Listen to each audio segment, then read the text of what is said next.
Hello, Internet, and welcome to episode 96 of Verbal Graffiti with your host, Brian Glass, aka the B-Man, the People's Degenerate. Need to pick my nose. I am not a cocaine addict nor user. 2025 is officially not the B-Man's year. I will have to wait until year 2026 if I am blessed to live that long into the future to find love, companionship, intimacy via the internet. I say this because last week, prior to the year 2025 beginning, I was permanently banned from the dating application Hinge. Let's get into it. I do not know why I was banned. I did not send a unsolicited photo or video of Mr. Perfect to any of the babes, the potential future partners for the B-Man. I usually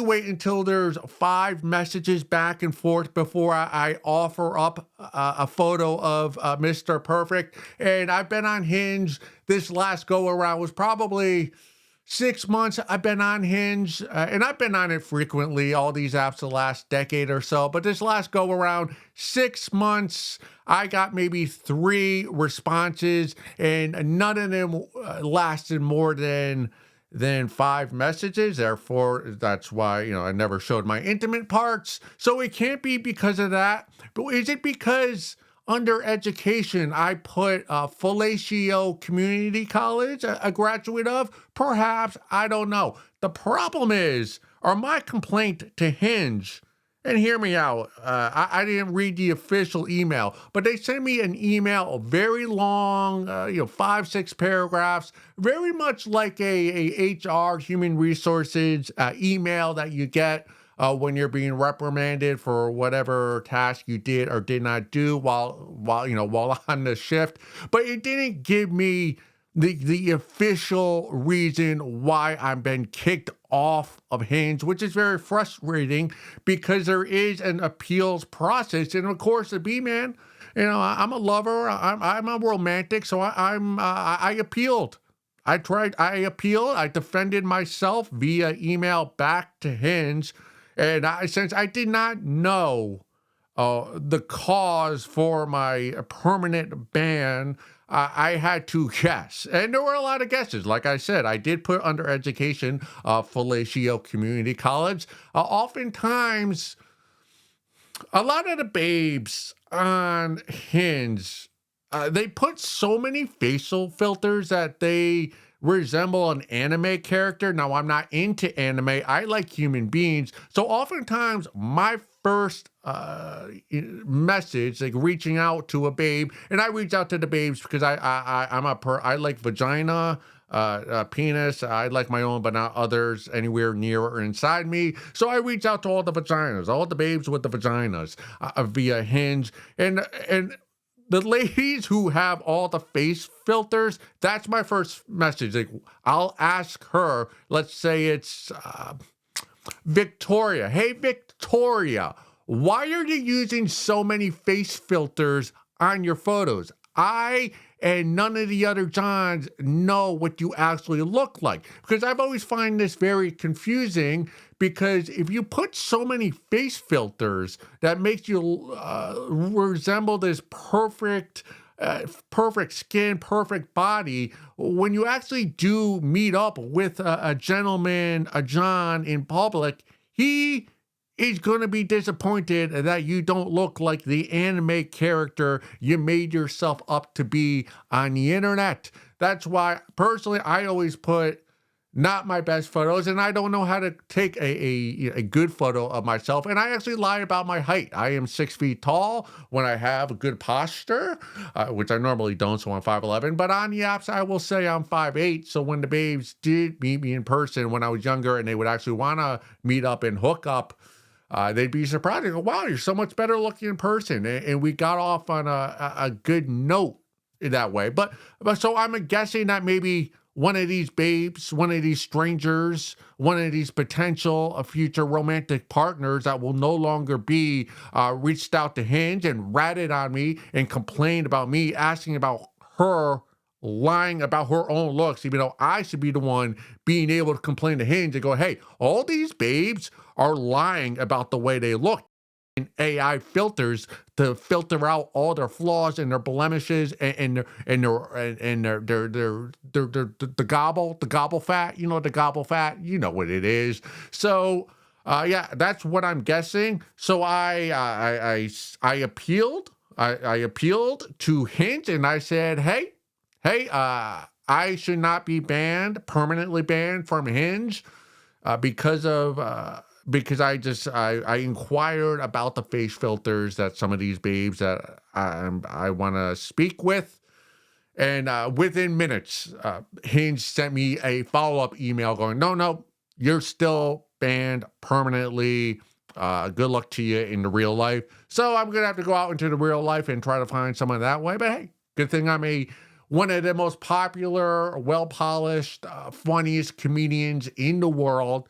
So I get on stage and I tell dick jokes. And for some reason, when a guy's on stage, that is sexy.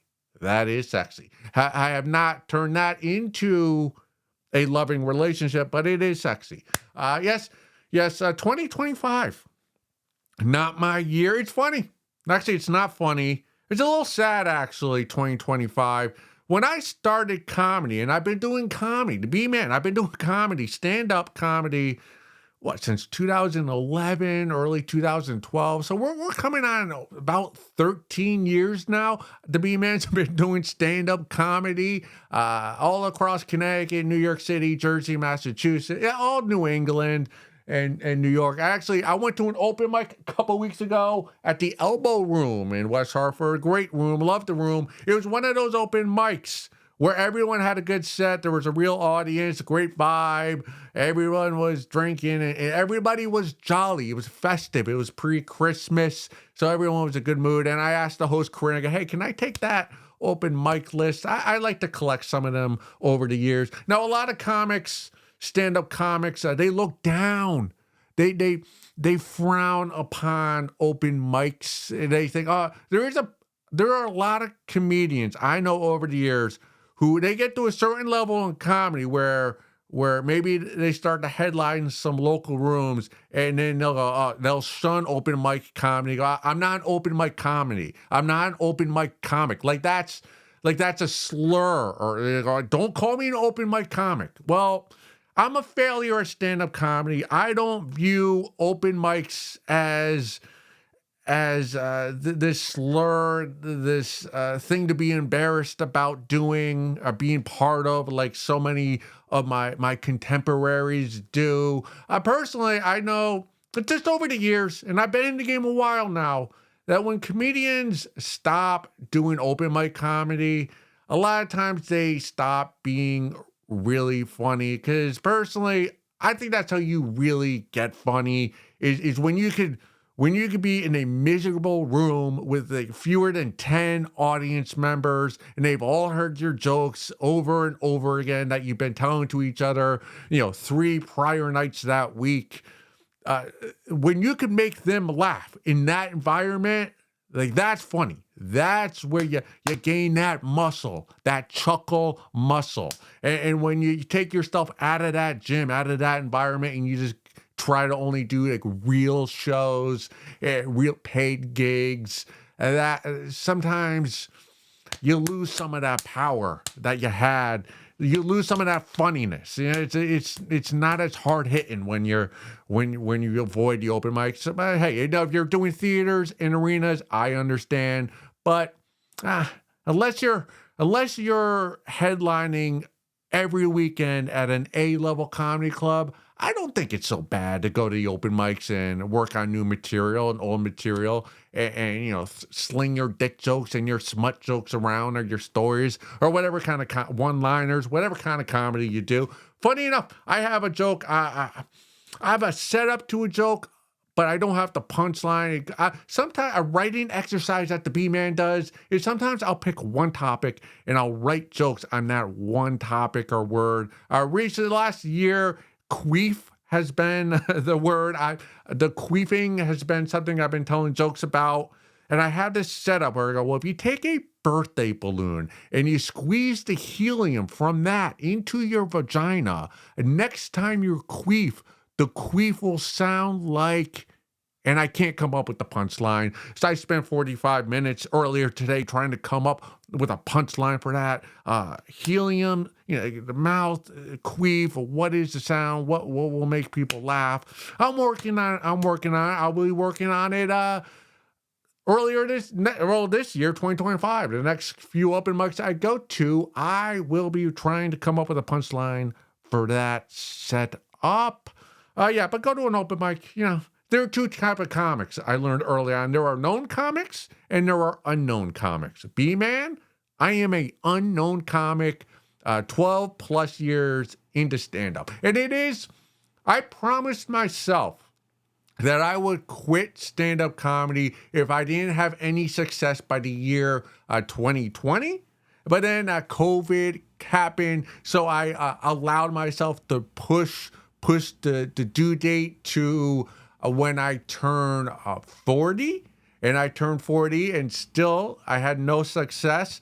And now I'm at a point where, I love doing stand-up and I love this project, Verbal Graffiti. So why would I quit? I saw some family this Christmas, my brother-in-law, Adam, dying, coughing off phlegm. It sounded like I guess a morgue is just silent, but he was just coughing. He could barely breathe. It looked like he should have been in a hospital with the monitor going next to him. Then I just found out my sister, one of my sisters, is in extreme pain, and she's on not Percocet. What's she's on all these drugs and has to go see a rheumatologist, and her life's just miserable because she's just constantly in pain and discomfort, and she's on that weight loss drug that everyone's on now, but it's not working and it's making her violently ill. So it's like, hey, I'm 40, I have some pain, but I'm not, I still have a liveliness to me, so why would I quit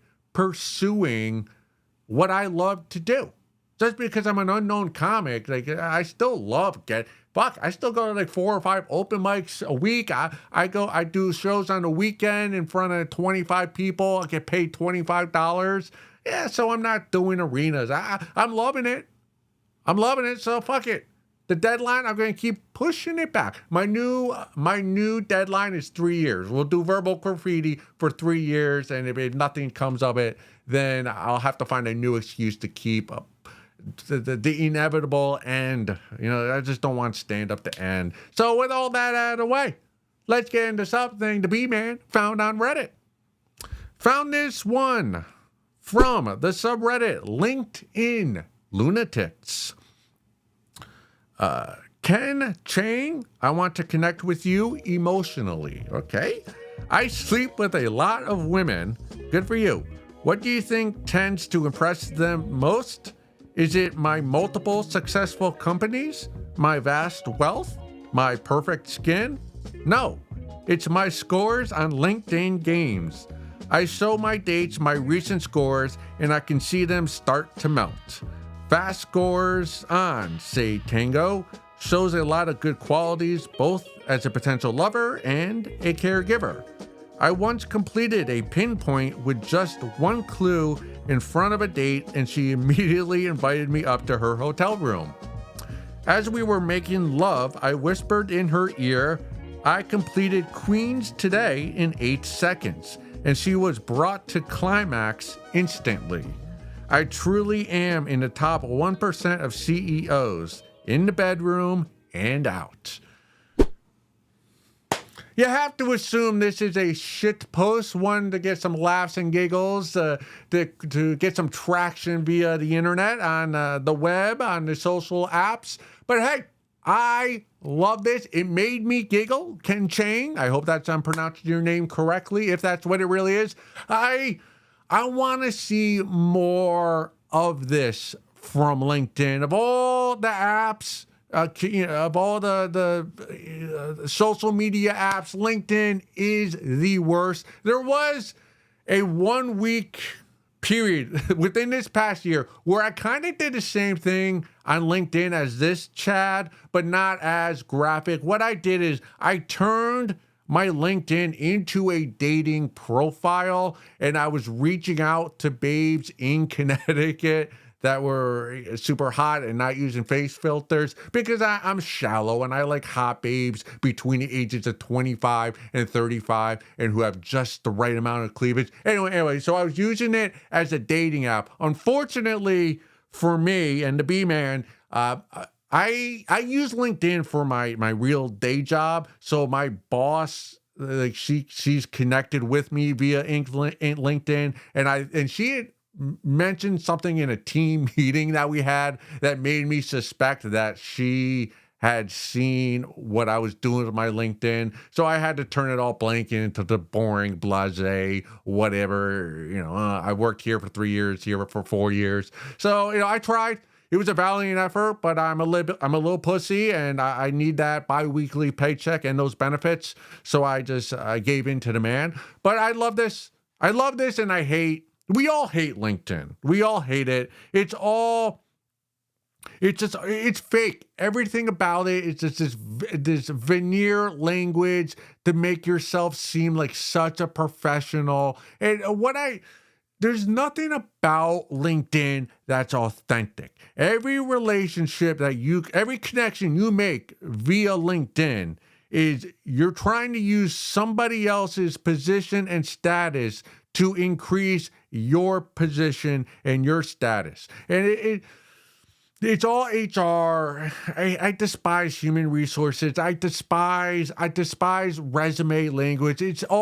Every LinkedIn profile it's filled with minutia. It's filled with adjectives and verbs that you looked up on dictionary.com to make yourself seem like a dynamic employee and colleague. And it's all bullshit. What we also write on our LinkedIn what LinkedIn is when you break it all down, this is what it is. LinkedIn is, hey, I make $60,000 a year.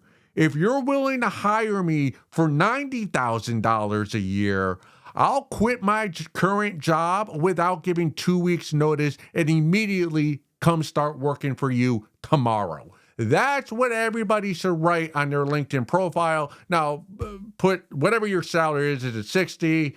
Do that. If it's 100, whatever your salary is, whatever salary you want to be at, put those two numbers and see who's willing to who's willing to play ball with your numbers. But no, you gotta put it's all that fluff. LinkedIn is all that fluff. Let me give you what my real LinkedIn profile should look like. Start out, first employer was a Super Kmart. Yes, if you're not familiar with that, that's basically a failed Walmart. So what did I learn? Skills acquired at Super Kmart. I learned how to take a nap between an enclave of bags of mulch without my boss discovering me until he eventually did, and I got reprimanded for that. So I learned how to avoid work. That was my skill. Second job, I worked at Kohl's, all right, the clothing store. What skills did I acquire there? At Kohl's, I learned how to assimilate with ex-convicts while we unloaded 18-wheelers of apparel and goods that would eventually go into the store. Also, a skill I acquired while at Kohl's is I did not give in to peer pressure, and I did not smoke with all these ex-convicts during our 15-minute breaks. To this day, I do not smoke cigarettes. After that, what was the next job I had? I worked at a Buick GMC car dealership. There, I learned to drive company vehicles across state lines while my sales manager's unregistered handgun was in the glove department. I did that several times that summer. And my sales manager was very upset because I didn't tell him I was taking the car. Yes, he had, but I learned, hey, I could go across state line with an unregistered weapon and not get caught. That is a skill set that I think there are some employers out there would find very useful for a new employee. Next position I worked at Mohegan Sun Casino here in Connecticut as a security guard. Skills acquired at Mohegan Sun Casino is I learned that I can stand in one spot location for 2 straight hours. And I did not rat out anybody. If I saw something illegal happening or against the rules, I would not get on the microphone and get the attention of our supervisor. I would look the other way. I am not a rat. I'm not going to rat out some patrons that are trying to steal money from the casino. If it's really that blatant and that concerning, another security guard would catch them and rat them out. But the B-man, he ain't no rat. So I really no skills learned there. I worked at Quimpiac Polling Institute in Hamden, Connecticut. That job, I learned how to fulfill my daily quota within the first hour of my shift. And I also learned how to scroll through my phone without any of my supervisors noticing me. Also, I did fuck a coworker and it did not mess up my work, in the office. And then I worked for Reese, Real Estate Information Services. At this job, I learned the skills, again, that I learned at Quimpiac. I learned how to complete my weekly quotas midweek, usually on Wednesday. So the last 2 days, I could just kind of fuck around on the computer. And I also learned how to steal bottles of liquor at our yearly Christmas party and how to leave the Christmas party before I got to a level of drunkenness where I might potentially embarrass myself. Was there something else I learned at Reese? That's good enough. And also in the current job now, well, I'm not going to wrap myself out. Just to say I'm a very, very hardworking, diligent employee that cares very much about the work I'm doing and the vision of our company. And I'm a top tier 1%er at my current position. Wink, wink. So yeah, that's, I wish everyone would really put what they really do on their LinkedIn profile. It would be as fun scrolling through LinkedIn as it is Venmo, if that's how LinkedIn really was. With that all out of the way, let's go look at some photos.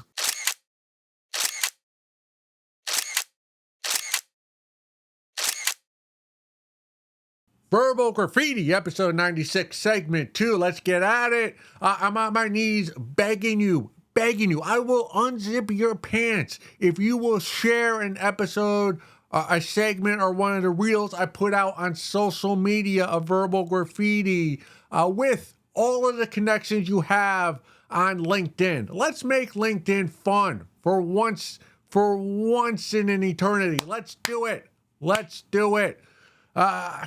Speaking of LinkedIn, as we went into detail, very much so in the first segment, I have been thinking about the economy at large and how fugazi it all is. Work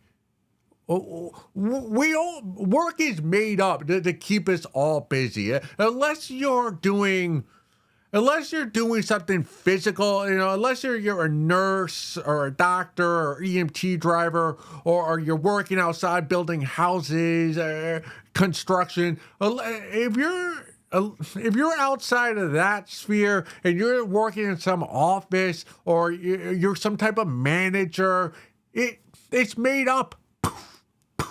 It's dust. There's not even atoms. Right? Isn't everything in life made out of atoms? Your job has no atoms because it's made up from some global entity that's just trying to give us busy work so we don't go rush and start a revolution.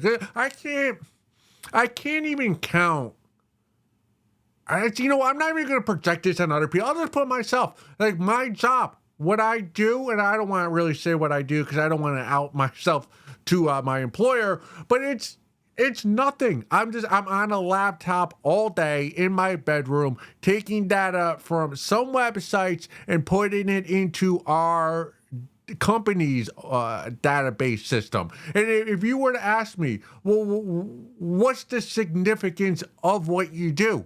I don't really have an answer. And I've been doing this job this day job I have for 5+ years now. And honestly, it's like, what I don't know. My CEO, he sends out a couple emails a year telling us about how the new direction that our company is going in and how we're now we went from I don't even know what we are, but now we're a product. Like we make products now, but I ain't making anything. And I don't feel like I'm alone. Like how many people do you know in life that you consider yourself to be very close with? Family, friends, friends from your childhood, people you went to college with if you went to college. But you have these people in life that you talk to every week, and you know what they do for a living. Like you know their title, but you don't know the job because the job, like I said, is fugazi. It's made up. If it is eliminated, yeah, that person is fucked.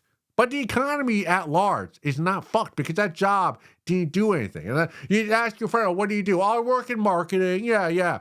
Oh, I'm a vice principal at this insurance company. You're like, okay, what is marketing? What does a vice president, like how many vice presidents are there at that insurance company? I guarantee you the vice president that you're talking to doesn't know how many vice presidents there are because it's a made up title to stroke that person's ego. And it's marketing. What is marketing? I don't know. Billboards? If you work in marketing, or maybe it's advertising, like, are you making billboards? No. Are you making commercials? No. Then how the fuck are you in marketing and advertising? That's what marketing and advertising is it not? Honestly, your title, I don't know. I work in publishing. It's like, okay, are you typing a book? Are you taking someone's handwritten novel? Are you typing it out into the format so that you can meld it all together and make a penguin book and send it to Barnes and Nobles and some local cafes? No, you're behind you're answering emails. It's like what? This economy it's floating on lies and misconceptions, and it's just a lot of confusing. People bitch about Wall Street, as do I. How they're playing with our money. Like you give your money to the bank, then they expand it by 100%, so they're able to make loans for like 10 times the amount of money they have, and then they move it around the sky, the cloud, whatever the fuck the cloud is, from one institution to another. And we complain about these bankers fucking up the system, but we're all fucking it up. We're all working a job, our career, to get to the next level. So you go from vice president to the chairman. Like what the other than the new title and the extra $50,000 in stock options, and the stock is a complete lie anyway. Like how does that? What difference does that make for the economy at large, other than just your bank account? Yeah. I don't get it. Like, I don't get the economy. I talk to my friends. They all have these jobs, and it's all made up. It's John Cena. You can't see me. I can't see what anybody's really doing. And if you really try to have a conversation with a friend of yours and have that friend try to explain what they do for 40+ hours a week, you're going to get a lot of la, and you're going to walk away being more confused as to what your friend does during working hours than you did before you asked the question. I asked my sister, who is a teacher, so I won't tell you her name, but she teaches in high school, and I texted her recently, and I asked her, do you think the reading comprehension skills of the students you've had the past 5 years, has it gotten better or has it gotten worse over the previous 5 years? And she goes, oh, for certain, it's gotten worse over the past 5 years. Well, my sister is an English teacher, so then I didn't ask her because I don't want to upset the apple cart or whatever that verbiage is. But I'm like, well, isn't it kind of your fault? Like, if you're the English teacher and the reading comprehension skill is getting worse, like, isn't that on you? But like, it's really not on her. It's on the previous year's teachers. But it's just, it goes up and it goes up the ladder. And yeah, everybody graduates high school unless you're a complete fuck up, right? Right?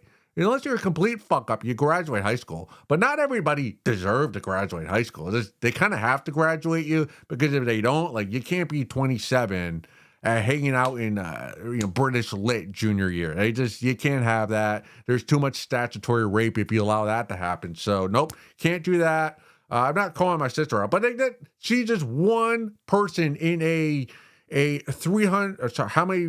200 million employee economy in the United States, where we're making up titles, we're making up numbers, we're making up bonuses. It's all made up.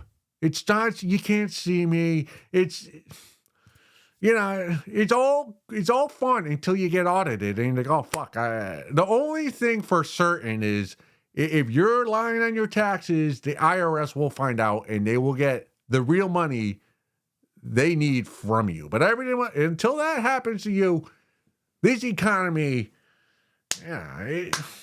we're taking a bath with it. It's like a little toddler taking a bath. And you know how toddlers will have they'll have toys, like a fake boat, like a little boat that sails on the bathwater. That boat is the U.S. economy, the world economy. Yeah, it's there, but it's not a real boat. It's plastic. It was made in China. And once you pull the cord out, once you pull the drain thing out of the blocker and the drain out of the bathtub, kaput. But hey, I'm in with the lie. I'm in. I'm getting my benefits. I ain't gonna, like I said, I ain't no rat. B-man, I ain't no rat. So let's keep this lie of an economy going. Let's have some more fun, shall we? Yeah, let's have some fun. Found this next subject on the subreddit, LDS sexuality. Do not know what LDS stands for. Is smut equivalent to porn? Confession time. I enjoy reading smutty stories. From novels like Fourth Wing with mild, spicy scenes, I'll have to check that out, to more intense short stories. It's something that I've been into since high school, and I've never felt like it's something that I needed to bring up to a priesthood leader. It's helped me in my marriage because although most stories are unrealistic, it helps me get in the mood and gives me ideas on how to improve intimacy. My spouse, completely unprompted, recently told me that they also enjoy these types of stories, and we had a long and in-depth conversation about whether or not it is allowed to do. To be honest, the honesty around it brought us closer together, but part of the conversation is whether or not it is considered pornography. In my mind, porn consists of a hierarchy of naughtiness, with smut being at the lowest level. In my mind, it would go hardcore, nude photos, spicy lingerie photos, smut.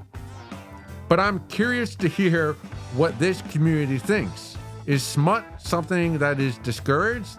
If my spouse and I read it together, is that something that others would already do?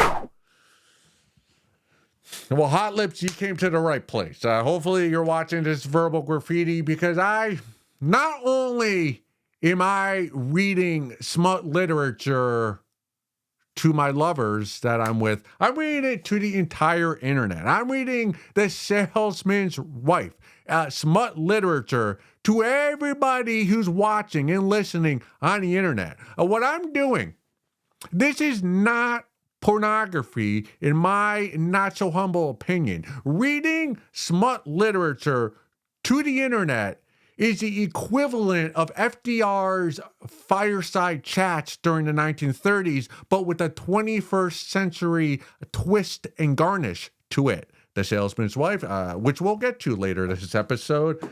Now, it is smart. It does not surprise me that, you know what, now that I think about it, I've never, I also must confess that I've never confessed to my priest that I do read smut literature aloud to myself and to the internet, the World Wide Web, because I never thought it was something I had to confess, because I don't view what I'm doing as a sin. I like to think I'm bringing people together. I'm trying to make people more open-minded.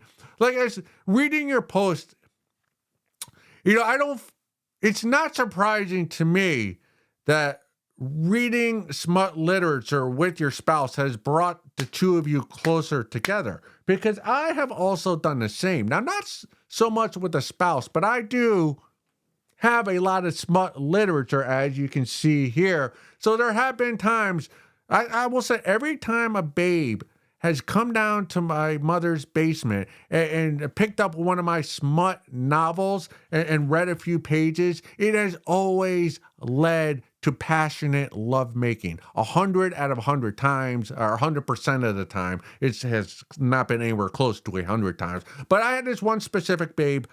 She would blush every time she read a few pages from one of the novels, the smutty novels on my bedside table. But it would always lead to me tying her up with her belt because she would get into the mood. So it is an aphrodisiac.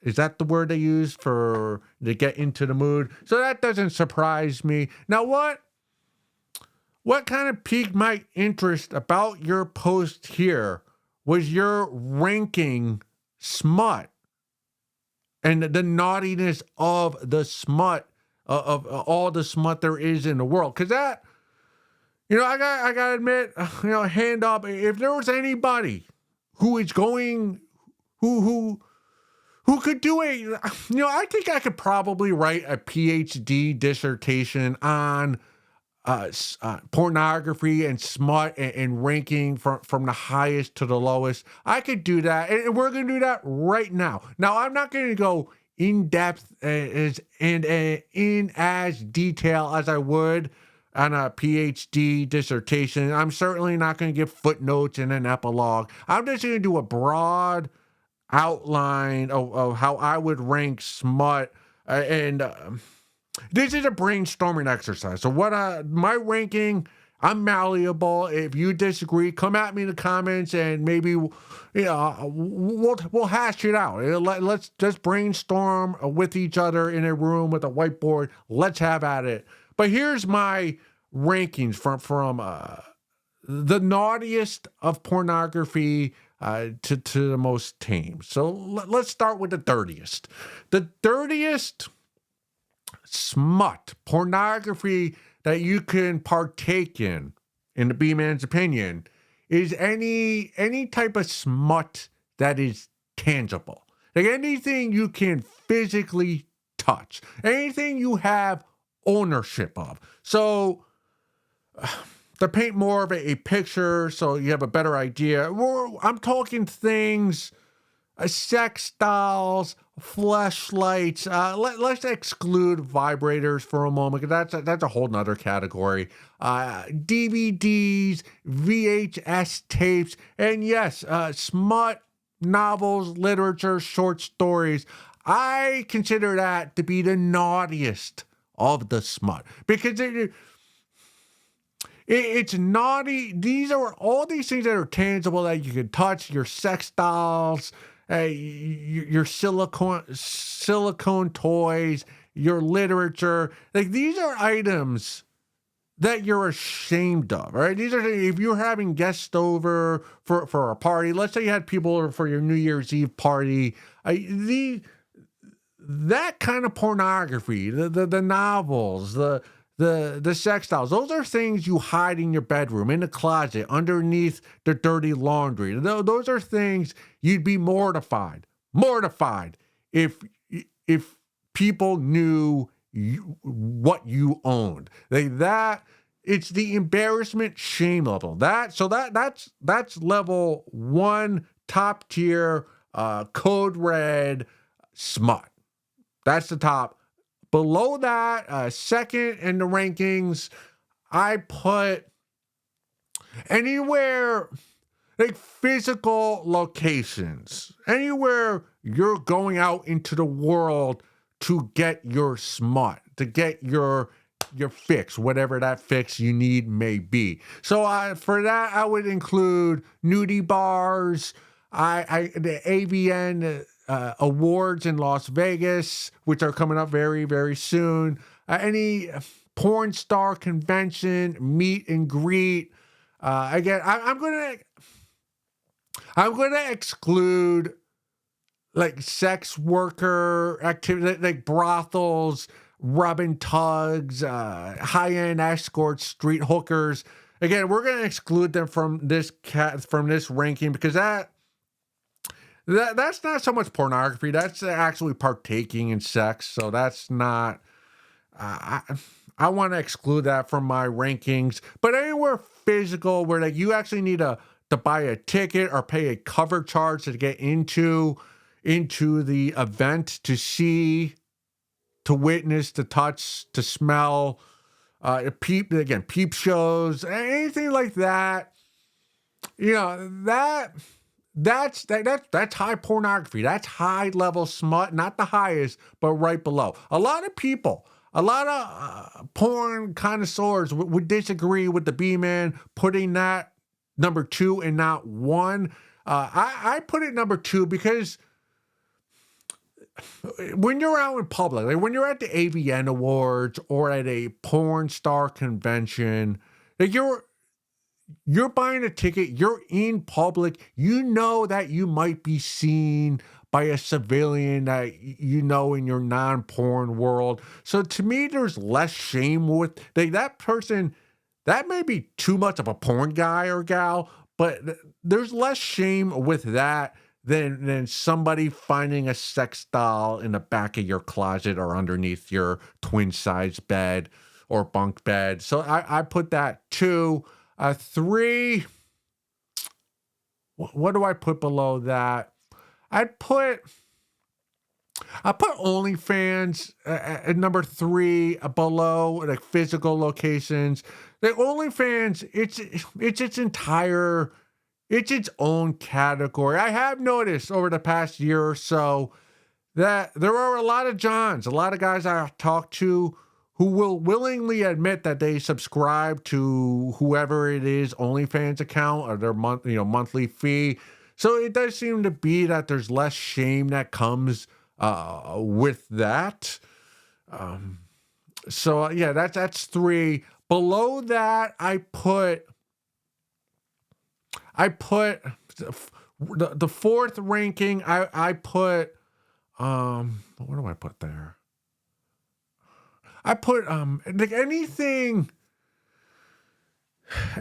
you have from an ex-lover or an ex sexual partner of yours. Now this is a broad category. So if you have nude photos, sex recordings, audio recordings, myself, I'm a panty sniffer, so I have plenty of panties from ex-lovers in my drawer over there.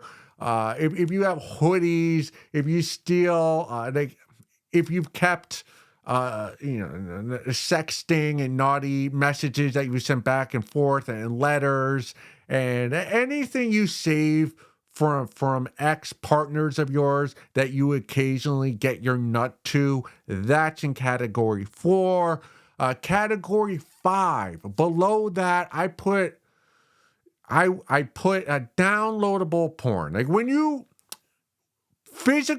porn that you actually download, where you have a file on your laptop or your computer. It's named after something like garden supplies and it's something you're physically trying to hide it from your spouse and your kids. And they get if they found out that fake folder for garden supplies is actually just smut and hardcore porn, that's fine, but it's below all the other categories. And the most tame of all the smut, of all the naughtiness, is streaming porn. Man, that's that's PG Disney. No, are you really ashamed? Yeah, if someone sees your search history and they see, I think, busty Latinas for me, or whatever your category is. Yeah. So people will get a good laugh at your expense, but it's not going to excommunicate you from your family or your friend group. It's just people are going to get a good laugh at it. And, Pornhub is one of the top 10 websites visited every year. So it's clearly popular. Everybody's looking at the smut. Everybody's streaming the smut on their phone before they go to work, which is, fake work, a fake pay. It's all fake economy. But that's the lowest level. And again, I based all of my rankings via a level of embarrassment. If people close to you found out that's a ranking, so just to synthesize all of it, it's fit, tangible items, going out in public to conventions, to AVN awards, nudie bars. Below that, we have OnlyFans. Below that, we have items or technology that you saved from an ex-lover or partner. Then we have downloadable porn, and then streaming porn is the most tame of all the naughtiness, of all the smut.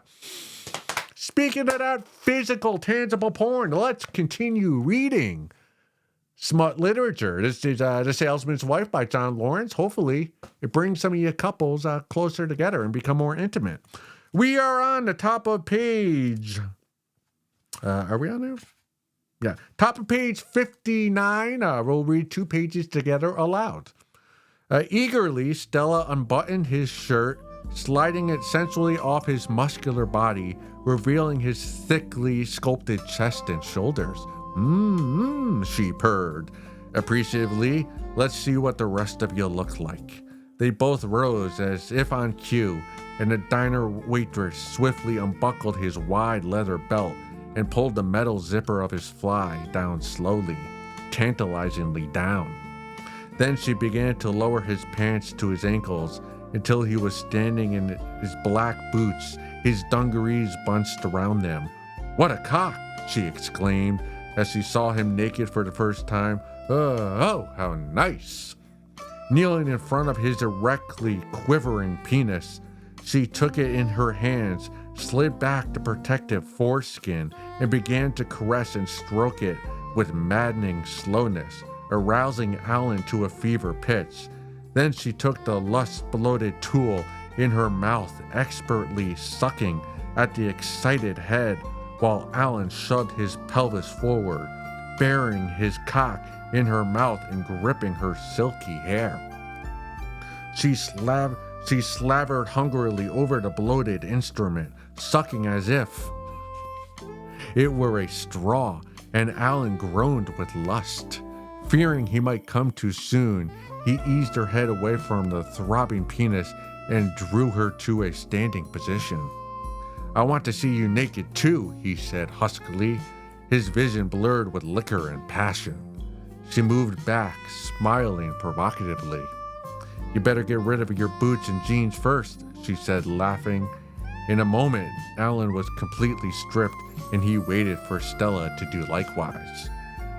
The debauched young waitress slowly started to undo the side zipper of her pants, and Alan's balls throbbed feverishly as they watched her slip the pants down over her full, rounded hips to reveal the black wisp of her filmy bikini panties.